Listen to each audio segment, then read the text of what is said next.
é an obervalú le haige nocht. Beg me ag ceartú é mórach, so beg me cuairtíomh na freigraí mórach. Ach das conéis sin a bhíonú beagánaí.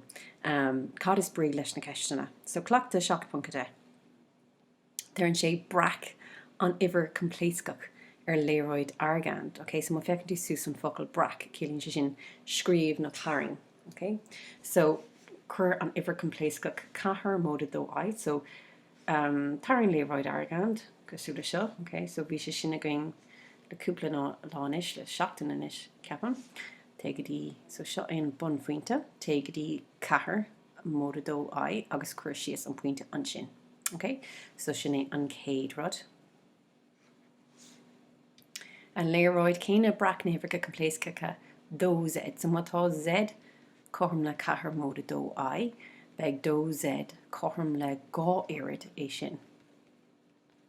Okay, so beg art é sin íanamh, so dó fá cathair sin ocht, dó fá dó aid sin cathair aid. So beg tú dós go dtí ocht móda cathair aid. So beg tú braca síos an sin é.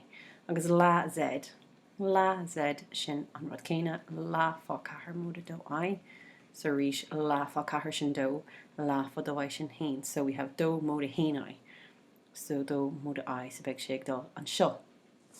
Agus an sin beg sé grá fírig go bhfuil módal dó Z, so beg tú ag dulgadí an rud sin, feig fad an méid sin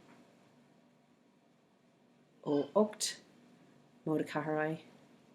So sin módal dó Z. I'll say sin dó Z. Sin an módal dó Z. Sin an fad sin. Feig é agus taspáin go bhfuil sé gá irid módal Z. Sin méid an rud céine lei sin. Okay. Okay, so nish ceiste dó tugtar Z hain sin chum le dó lúd aid. So tá sé dó lúd aid an seo. Okay. Brac na uimhreacha coimpléascacha Z hain, so tá sé sin déanta ging. Sin Z hain. 3Z hain, which is 3 fád dó lúd aid, agus sin sé lúd 3 aid. So sin sé lúd 3 aid. So an sin. Okay, so that's 3Z. Déana rud céine le cathair Z agus lúd dó Z aid. Úsáid an léir an chuir síos ar nail idir na uimhreacha sin. Okay.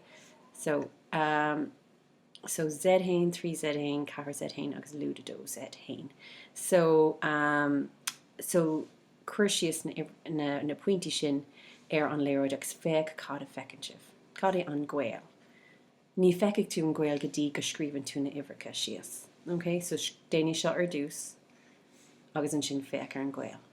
Beg sé anna sa léir nuair bhfuil sé déanta gart. 3